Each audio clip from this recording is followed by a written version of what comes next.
Hablemos ahora de la reactividad de las piridinas. Empecemos con la reacción de nitración, en donde veremos también un detalle importante. Entonces empecemos. Si tenemos esta 2,6-dimetilpiridina y la sometemos a condiciones nitrantes, pues, ¿qué sistema podríamos tener? Para esto, es bueno recurrir a las estructuras de resonancia con el fin de analizar hacia dónde se va a orientar pues la sustitución justamente. Entonces, si dibujamos una estructura de resonancia que tenga validez, es decir, donde el átomo más electronegativo tiene la carga negativa, podemos ver que la posición 2 soporta una carga positiva, de igual forma la posición 4 y pues bueno, la posición 6, sería en este caso equivalente a la 2, soportan cargas positivas. ¿Esto qué significa? Significa que el nitrógeno en la piridina funciona como un grupo desactivante, en realidad. Por eso se llama sistema pi deficiente. Reacciona mucho más lento que el benceno y las posiciones favorecidas podríamos inicialmente pensar que son las posiciones, digamos, meta con respecto al nitrógeno, que es donde no hay deficiencia de electrones.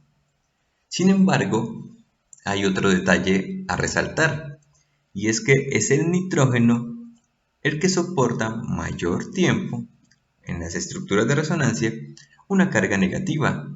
Y de hecho, cuando se hace esta reacción en estas condiciones, lo que tenemos es un N-nitroderivado, es decir, se da una reacción de N-nitración. Y este N-nitroderivado sirve también como agente nitrante.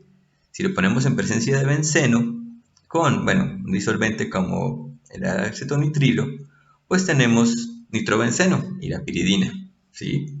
Entonces, como podemos ver, las piridinas tienen una reactividad diferente, porque el nitrógeno es el que puede sufrir justamente esas reacciones de sustitución, pero no siempre. Si tenemos esta vez 2,6-dicloropiridina y le sometemos a las mismas reacciones de condiciones nitrantes, en este caso sí se favorece la sustitución en la posición 3 o posición meta, digámoslo así, con respecto al nitrógeno. ¿Por qué se da eso? Pues en este caso se da un efecto que se llama inhibición inductiva, en la cual, pues por efecto inductivo, los sustituyentes en las posiciones 2 y 6, que son electroatractores, pues le quitan densidad al nitrógeno justamente por los enlaces sigma. Y entonces al quitarle densidad por efecto inductivo, pues ahora favorecen la nitración en una de las posiciones que habíamos visto antes, que no tienen pues una carga positiva localizada en las estructuras de resonancia. Así que, dependiendo del sustituyente, podemos dirigir la nitración ya sea al nitrógeno o a la posición 3. Veamos ahora el caso de la sulfonación. Aquí pasa lo mismo. La piridina, justamente dependiendo del sustituyente, o si no tiene sustituyentes en este caso, pues no va a haber ningún problema para que se dé una N-sulfonación, llevándonos pues a este sistema, que sirve también, ya lo vimos antes, para hacer reacciones de sulfonación, por ejemplo, en heterociclos biexcedentes. Y aquí hay algo interesante, y es que en este caso no tenemos grupos electrotractores, pero tenemos grupos voluminosos. A eso se le llama inhibición estérica, porque ahora por impedimento estérico, la sulfonación se da es en la posición 3. Entonces, podemos tener inhibición, ya sea inductiva o estérica, que nos puede ayudar a dirigir la reacción hacia un punto en específico, ya sea nitrógeno o la posición 3. ¿Qué pasa en la reacción de acilación? Esta la pongo solamente como para recordar, porque ya la hemos visto antes, indirectamente, en la esterificación de Stiglitz, ¿no? En la cual pues la piridina puede justamente adicionarse a un halogenuro o a un sistema que tenga un buen grupo saliente en esta posición, en ese caso era DCC, para llevar a sistemas de este tipo, los cuales pues sirven para un ataque nucleofílico posterior, porque este nitrógeno lo que hace es incrementar la electroeficiencia del carbono carbonílico y entonces puede ser más fácilmente atacado por algún nucleófilo, solo para tener presente. Ahora veamos otro tipo de reacciones de las piridinas. Empecemos con el intercambio halógeno-metal. Resulta que si tenemos, por ejemplo, esta 3-bromopiridina y la sometemos a una reacción con butil-litio, pues podemos entonces tener ahora un enlace carbono-metal en esta posición. Al igual que en el estudio de sistemas biexcedentes, en este caso también si tenemos un enlace carbono-metal, pues el carbono adquiere características de carbanión y puede hacer entonces ataques nucleofílicos. Por ejemplo, si lo hacemos reaccionar con un benzaldehído, pues este carbono va a atacar al carbono carbonílico y después con un tratamiento acuoso nos va a llevar a sistemas de este tipo.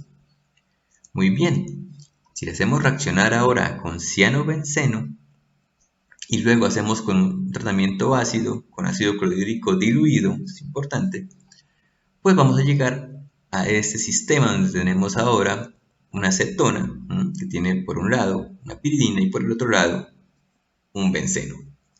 ¿Cómo se da esta segunda reacción? La primera es fácil de intuir, veamos cómo se da la segunda reacción.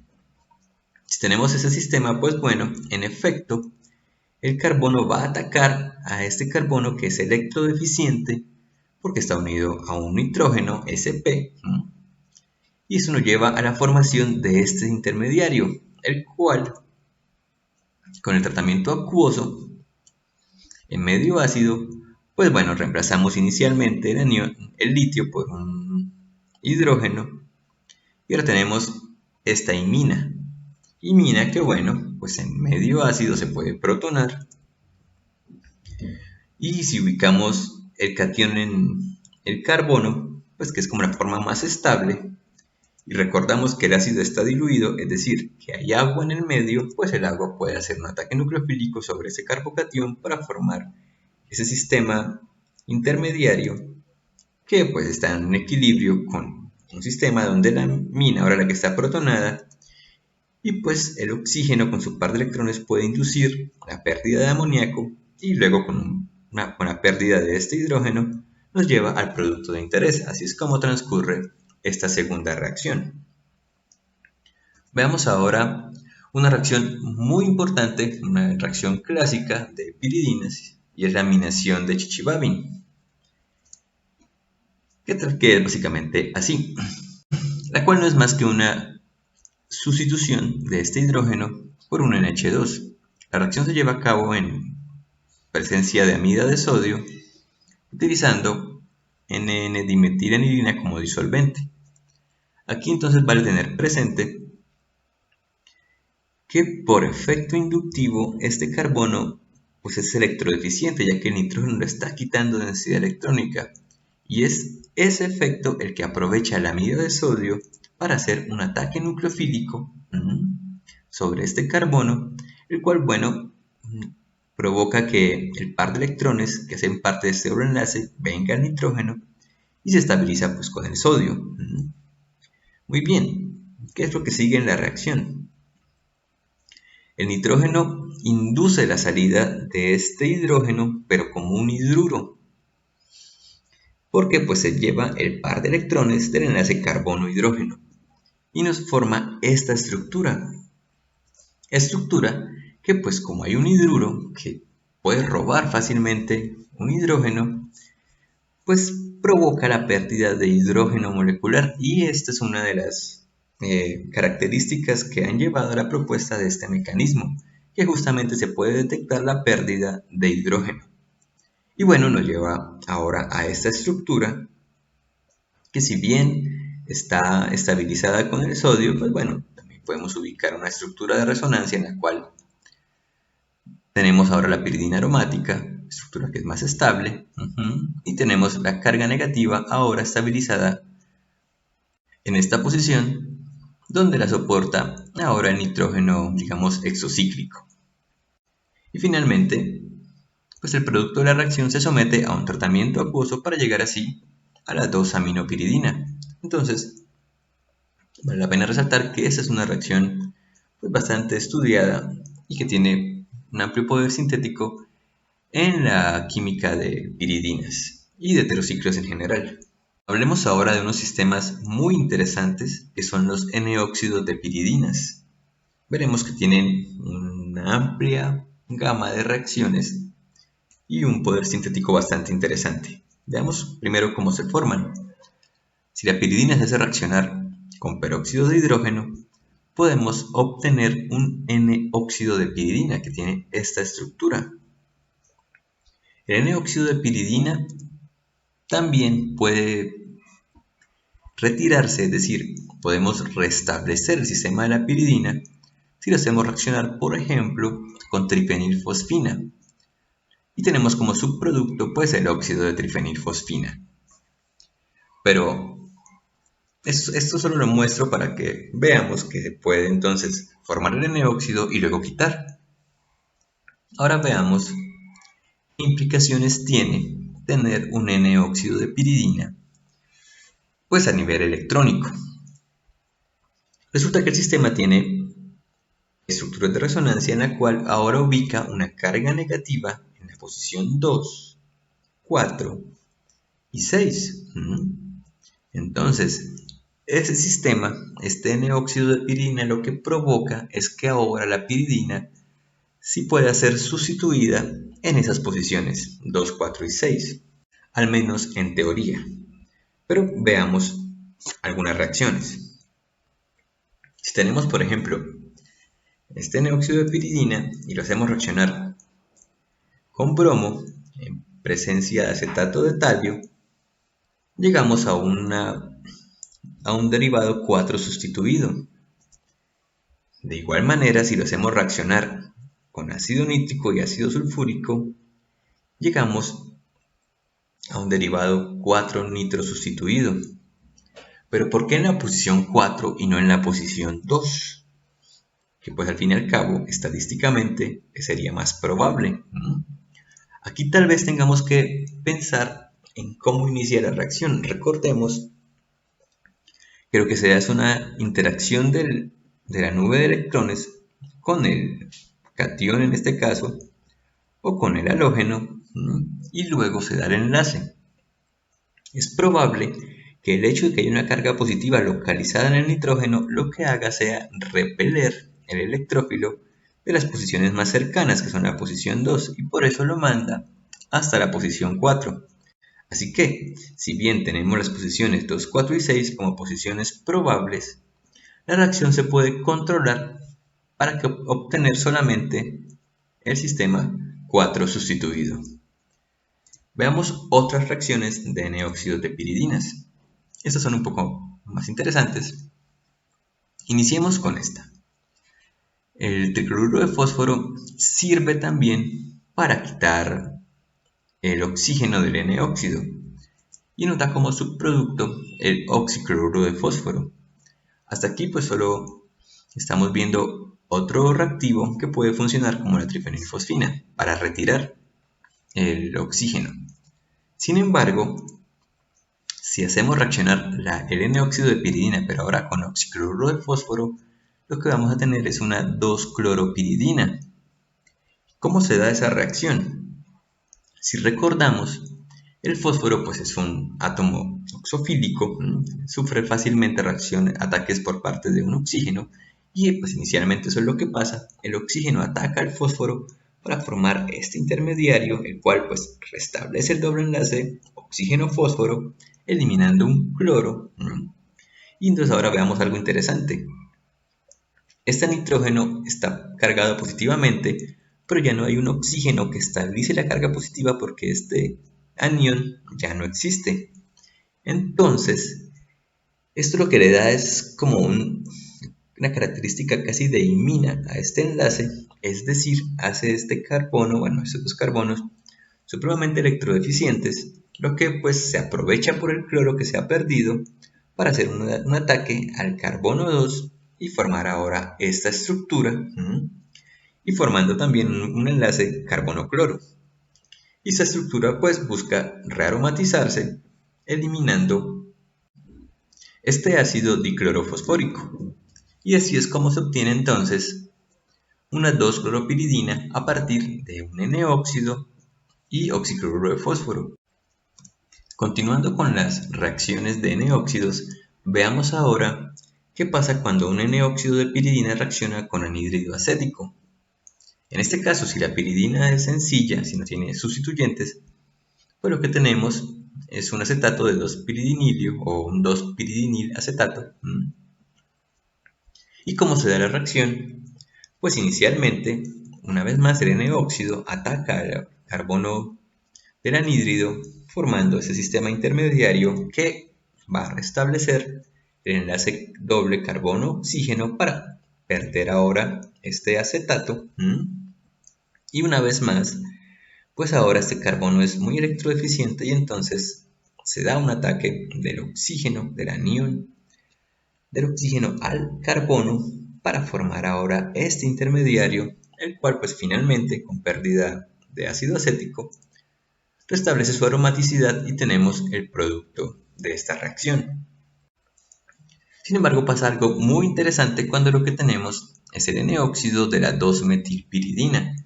En este caso, el acetato no entra, digamos, a la otra posición, sino que entra al metilo, cosa que es bastante particular, ¿no? Y veamos cómo pasa, cómo transcurre esa reacción. El primer paso es el mismo. Hasta aquí es básicamente lo mismo que hemos visto en este ejemplo, pero ahora, justamente por el hecho de que este carbono es electrodeficiente, este hidrógeno del metilo, bueno, los hidrógenos de este metilo ahora adquieren ciertas características ácidas y entonces el acetato lo que hace es robar ese hidrógeno para formar este intermediario. Y en este punto, con ese sistema intermediario, pues se lleva a cabo un rearreglo en el cual se forma un enlace carbono-oxígeno, que es el que tenemos acá. El par de electrones de este enlace doble viene ahora para aromatizar el sistema y el enlace nitrógeno-oxígeno se rompe y viene a formar un enlace doble oxígeno-carbono, que es el que tenemos aquí. Entonces, si bien las reacciones son similares, podemos ver que hay diferencias mecanísticas bastante claves, ¿no? Pero muy bien, volvamos a este sistema y veamos algo de su reactividad. Principalmente veamos qué pasa cuando este sistema pues se somete a un proceso de hidrólisis medio básico. Si hidrolizamos este éster, pues podemos llegar a una 2-hidroxipiridina.